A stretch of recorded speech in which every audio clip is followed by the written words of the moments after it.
Tee Higgins has been ruled out for Sunday's game with a hamstring injury. What about Ja'Marr Chase? The latest on the Bengals' top weapons. Plus, it's game preview time. Bengals Texans at Paycor Stadium.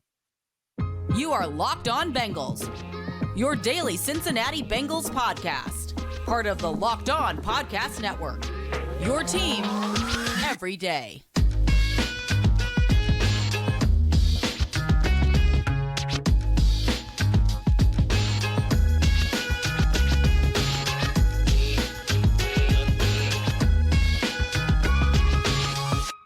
What up, and welcome in to another edition of the Locked On Bengals podcast. He is Jake Liscow. That's right, he's back.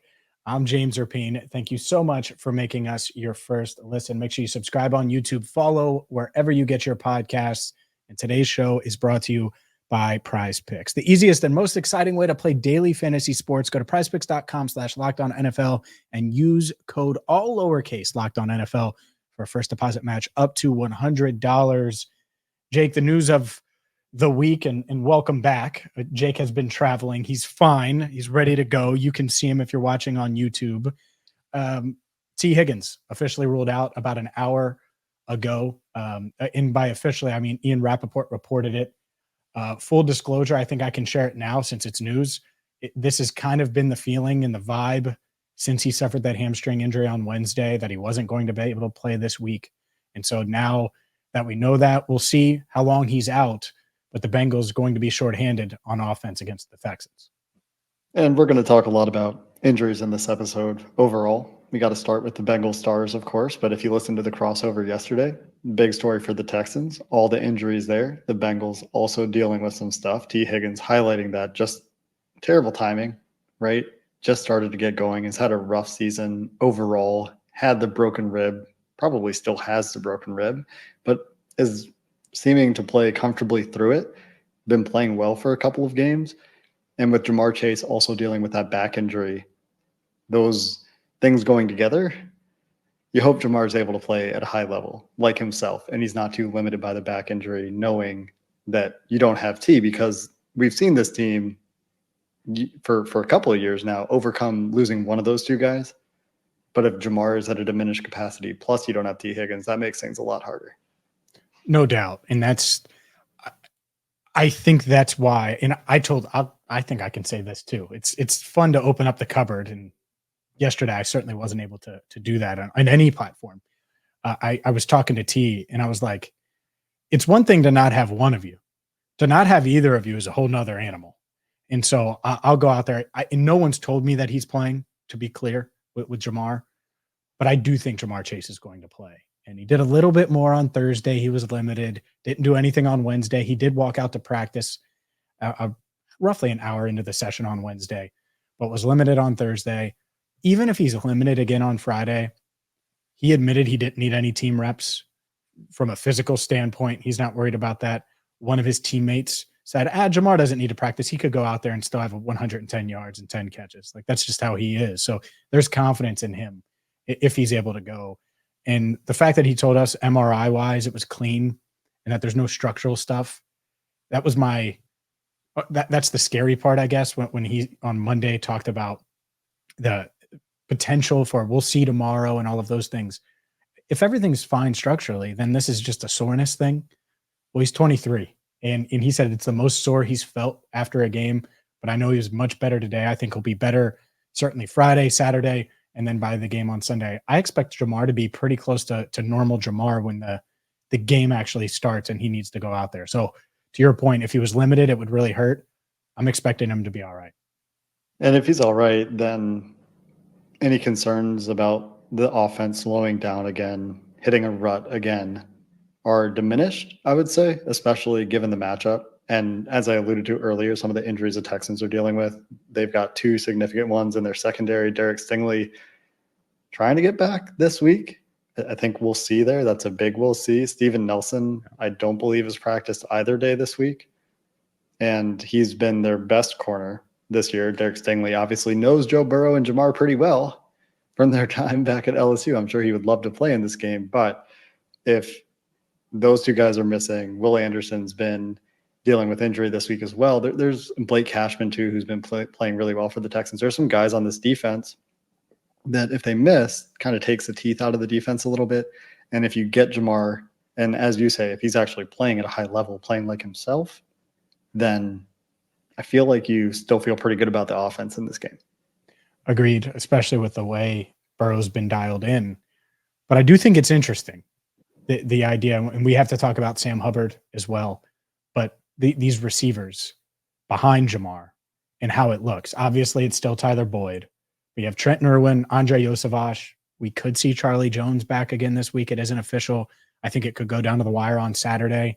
Who knows if they are able to activate him or decide to activate him? We'll see. But he's practiced the past couple of days.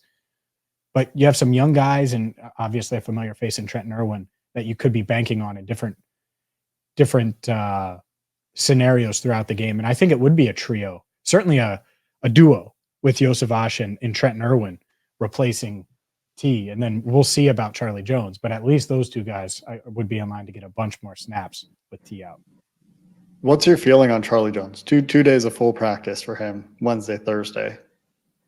Obviously, if he can go, I think that helps. I mean, you think about the way they used the tight ends last week, right? And you say, you know, they'll use all of them. They'll use all the weapons at their disposal. They'll have a role in mind for each of those guys. We'll probably talk about tight ends. Do we see another week of the tight end? You know, but what's your feeling on Charlie Jones? Yeah, I think he can go. Like, I think he's ready to go. And it's going to be up to the medical staff, the coaches. Do they want to get him in-game action before that Baltimore game? And does the Thursday game matter at all to them? With T like officially out and we know he's out, I think they probably go ahead and make him active. Now, that could mean Trenton Irwin still returning punts. You take it light on Charlie and go that route. You have him as a receiving option, but you leave Irwin back there on punt return, so you're just not pushing it too much, putting Charlie in too much danger. I don't know if that'll be the case. But, yeah, if I had to guess one way or the other, I would say you get him up.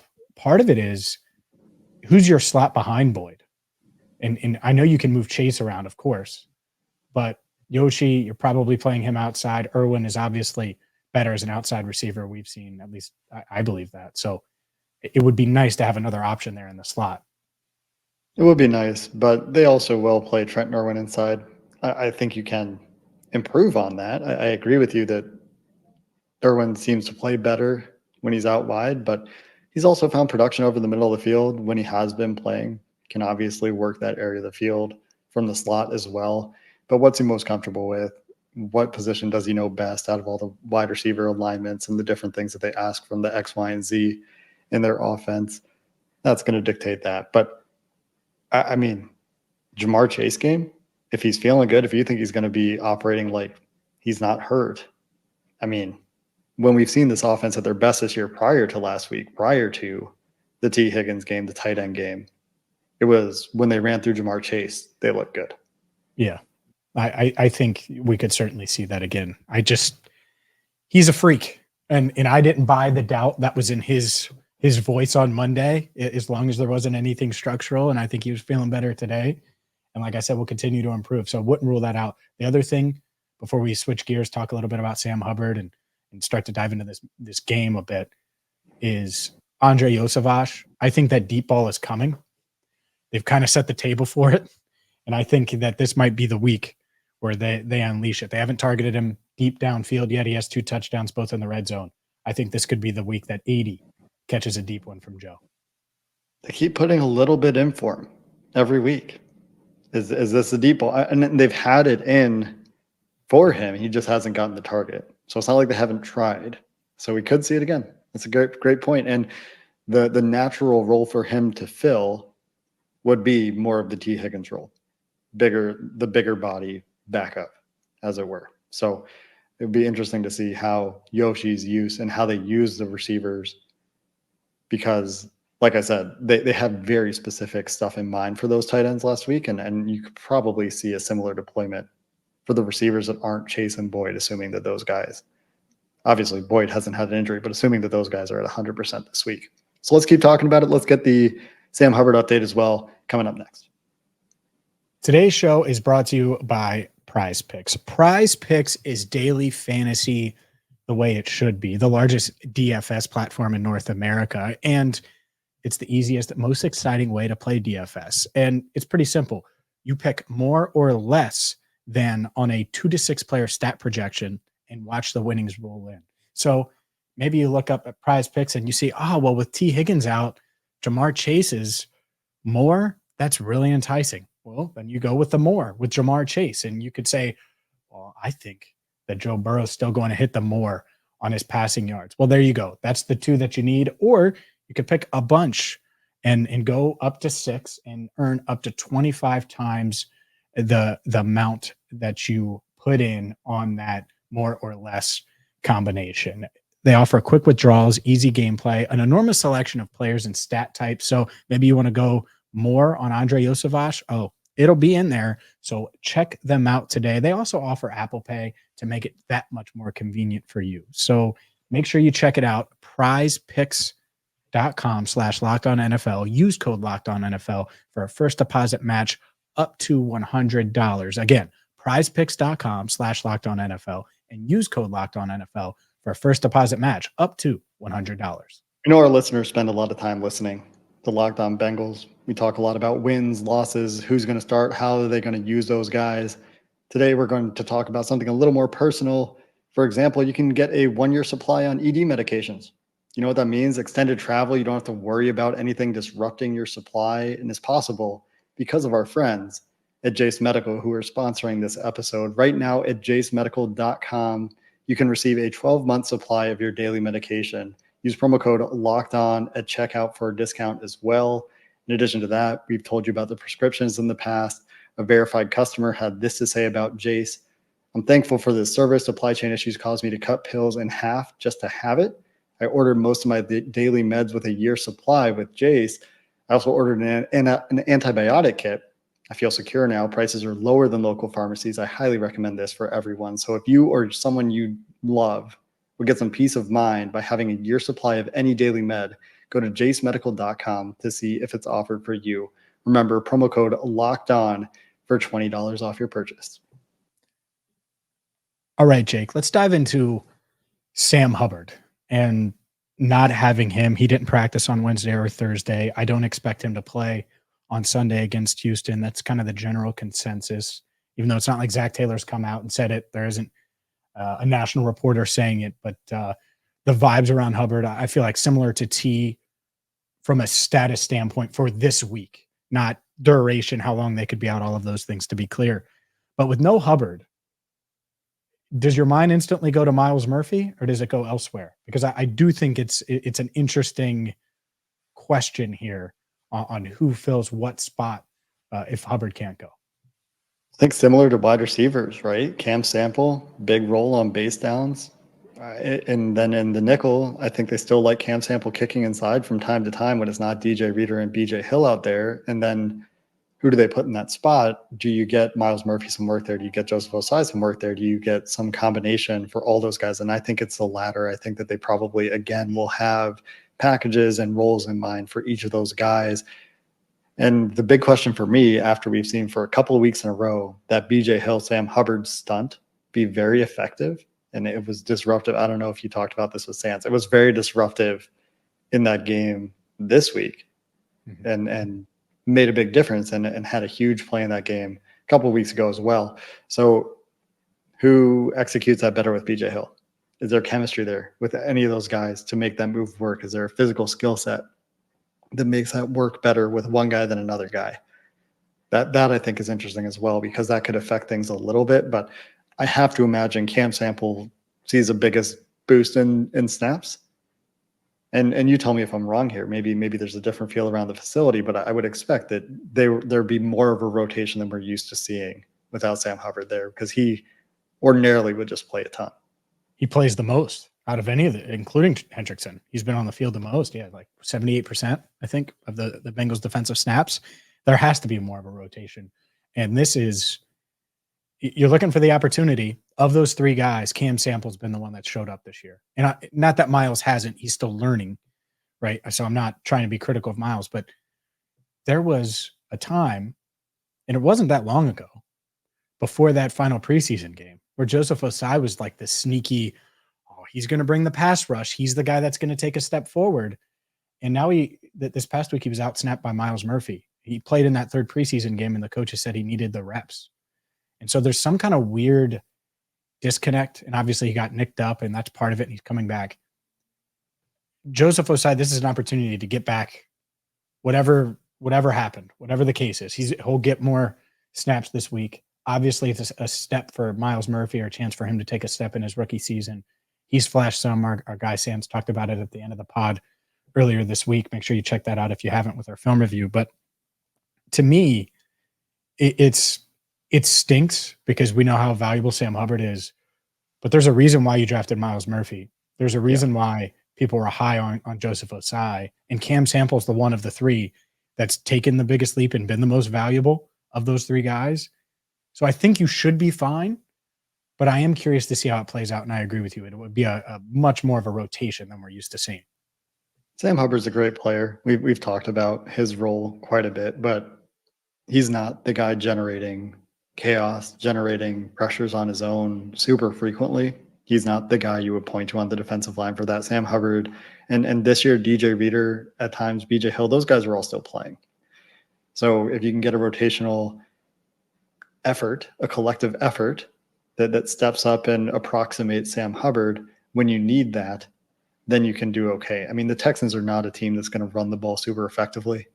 So if you have to miss Sam Hubbard for a game, knowing that his strength is in that run defense on the edge, setting the edge, doing a really good job with his responsibilities there, you could pick a worse week than this one. I think, like, when I think about this game, I think next week, right?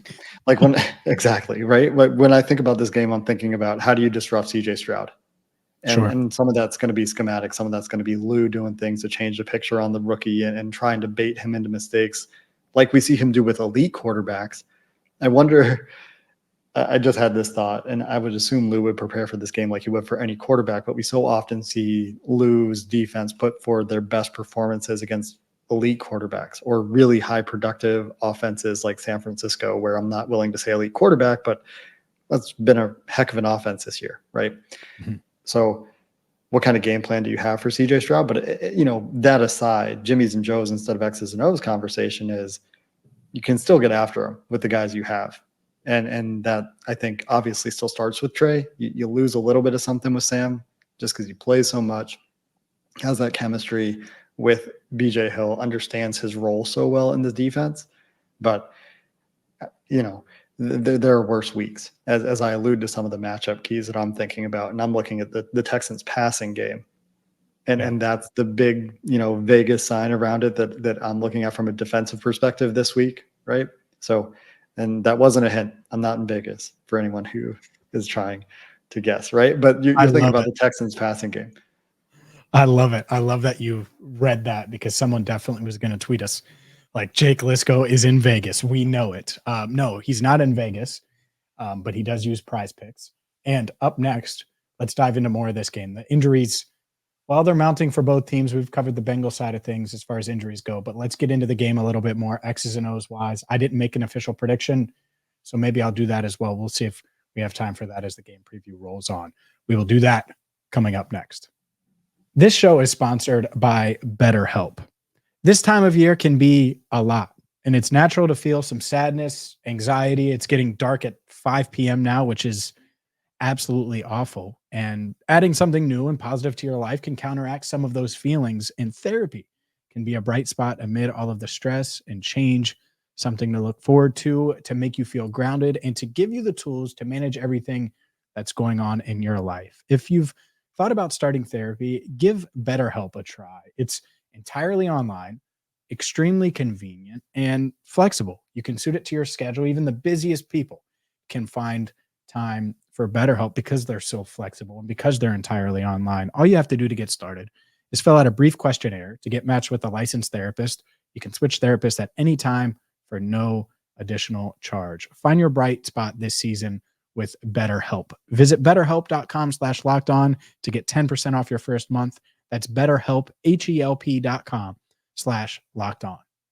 Anybody that follows the NFL, James, I think has seen a national reporter tweet something about the crazy injury report from the Houston Texans this week. Yeah. 23 players out of 53 on the active roster listed, and it did get better for what it's worth on Thursday for the Texans. They saw some progress. They got limited participation from Will Anderson after he missed Wednesday. They got limited participation from Laramie Tunzel after he missed Thursday. So if they can get those guys, you're feeling a lot better about things. If you're the Texans, Yes. at least you have a couple of your big pieces.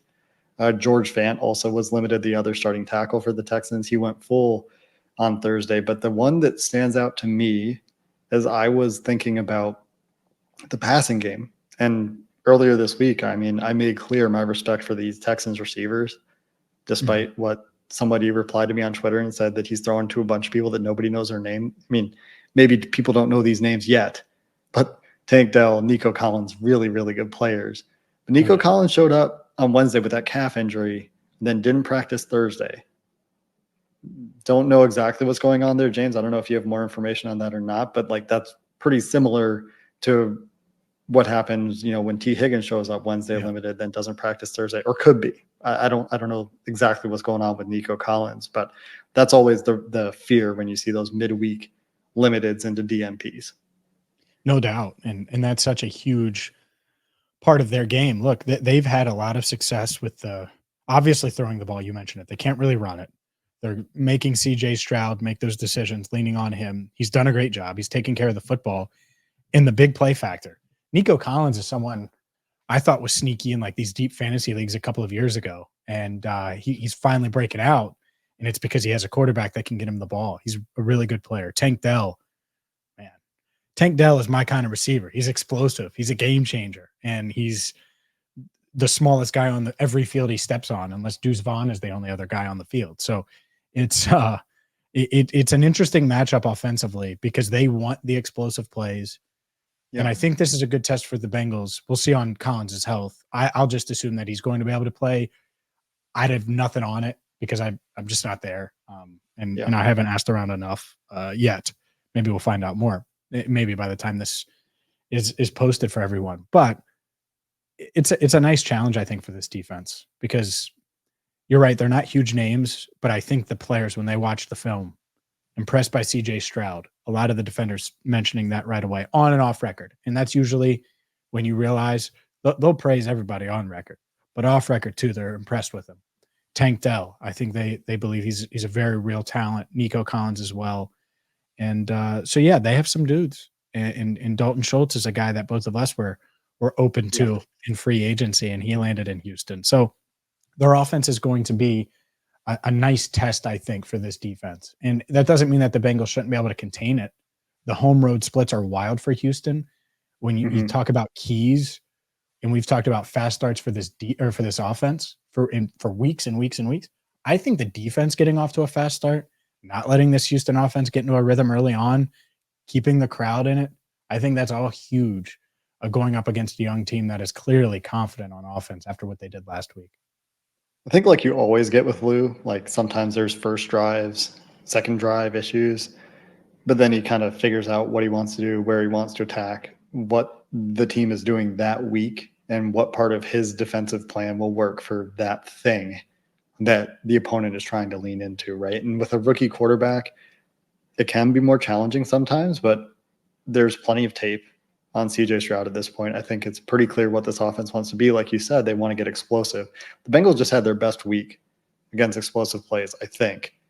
I haven't double checked that, but I'm pretty sure their performance against the Bills, where the Bills had a really high success rate in that game. We've talked about success rate before, and they were able to move the ball somewhat effectively. The EPA per play and the explosive play rate were not so good for the Bills that week. And when you can make a team live like that, especially a team that doesn't have Joe Burrow at quarterback, because the Bengals often live that way too.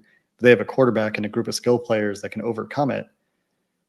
When you can make a rookie quarterback play that way, missing his most explosive weapon, averaging over 17 yards a catch in Nico Collins, still some really good players, right? Still think Tank Dell's great. Noah Brown is coming on and looks like a real player for them at receiver. Dalton Schultz, like you mentioned, good player and has been very productive at times as well. Like, he can distribute the ball.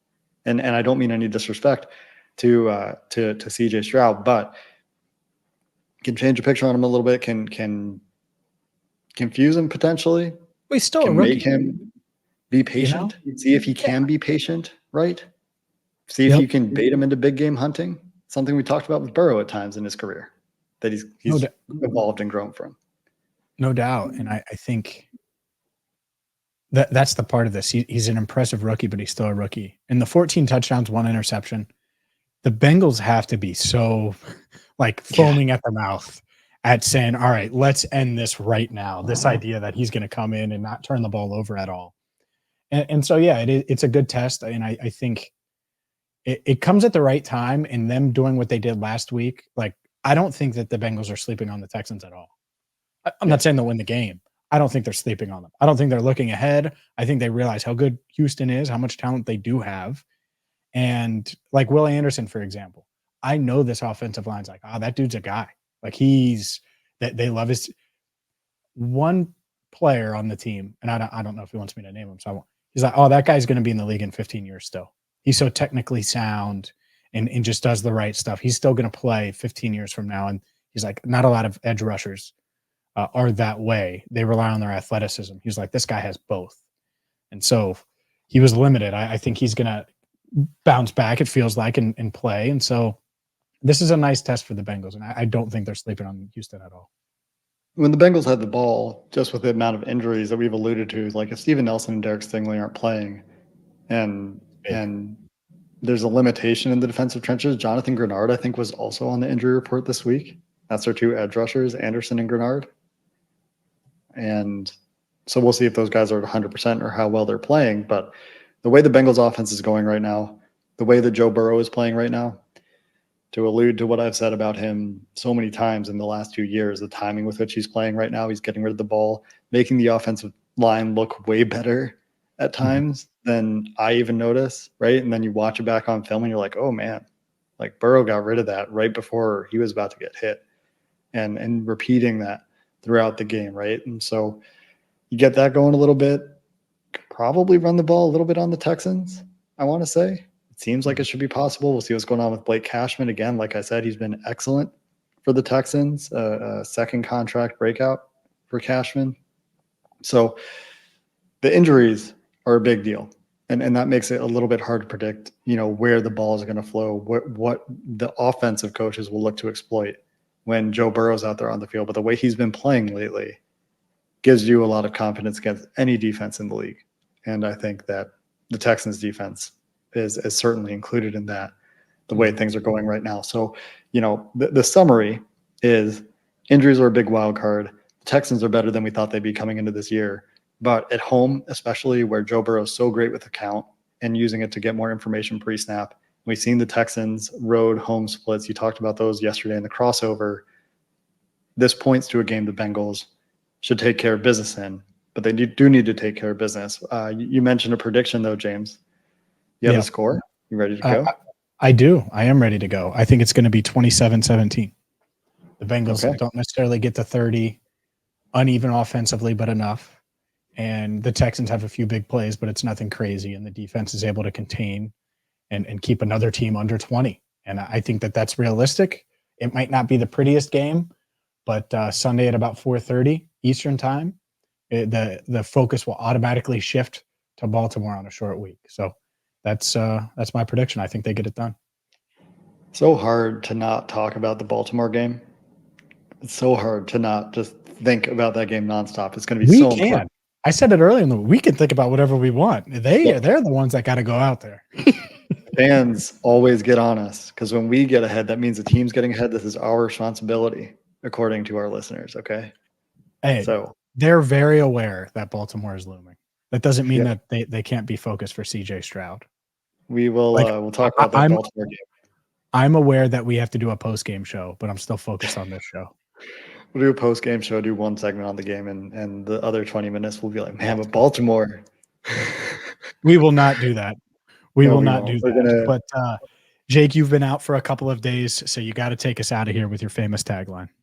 Yeah, we'll get you covered after the game with the takeaways from the game for a full post-game recap here on Locked On Bengals. Until then, thanks for listening to this episode of the Locked On Bengals podcast. Hoo day, and have a good one.